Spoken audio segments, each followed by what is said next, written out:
This Polylang WordPress plugin tutorial covers all the main features of the free version of Polylang. It gives you a quick overview of the plugin and shows you how to use it step by step. Let's get started. After activating the plugin, Polylang will launch its simple setup wizard. Here you can add the languages you want to use on your site. In this example, I'll add English and Italian. Next, you can choose whether Polylang should allow media translation. I'll leave this disabled for now, because we'll look at this feature later in the video.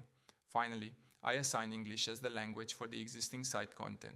Since this demo site is already in English, this is the correct choice. The wizard is now complete, and I can return to the dashboard.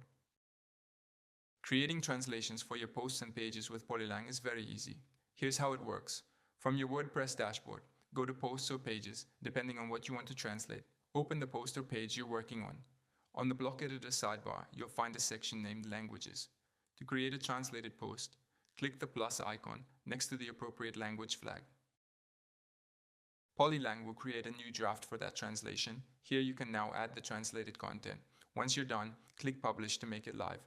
You can repeat this process for any other posts or pages. At any time, you can switch between language versions using the dedicated selector. To allow visitors to switch between languages, you need to enable a language switcher. In the free version, the switcher is available as a classic widget or a menu item. In this example, we'll add it as a menu item. Go to Appearance and then Menus. Select the menu you want to edit. On the left side, you'll see a Languages box. If it's not visible, click Screen Options in the top right corner and enable it.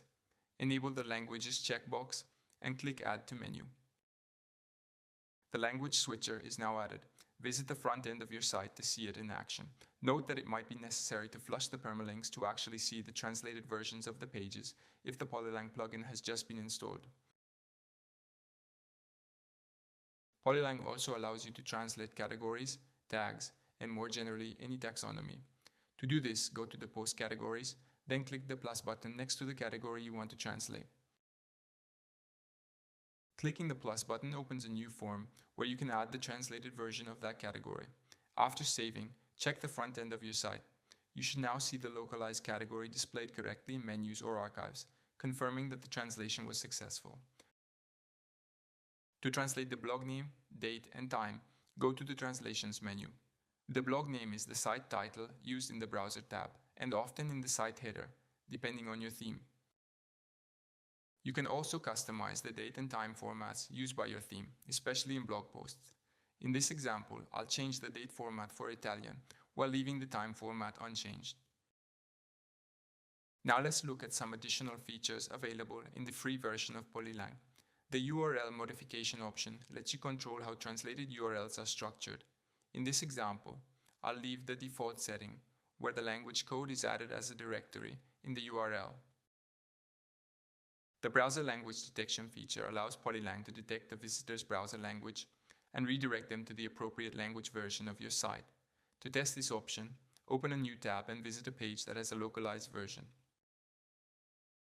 Another useful feature is media translation.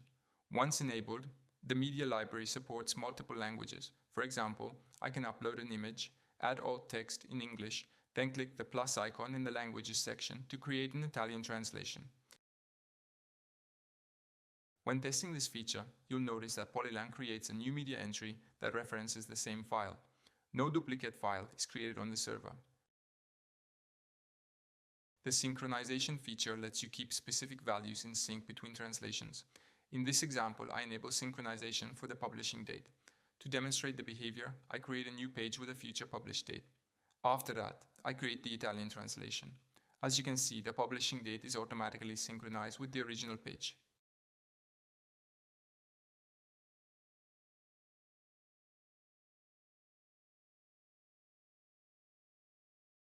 Polylang automatically manages Hreflang tags for your multilingual site.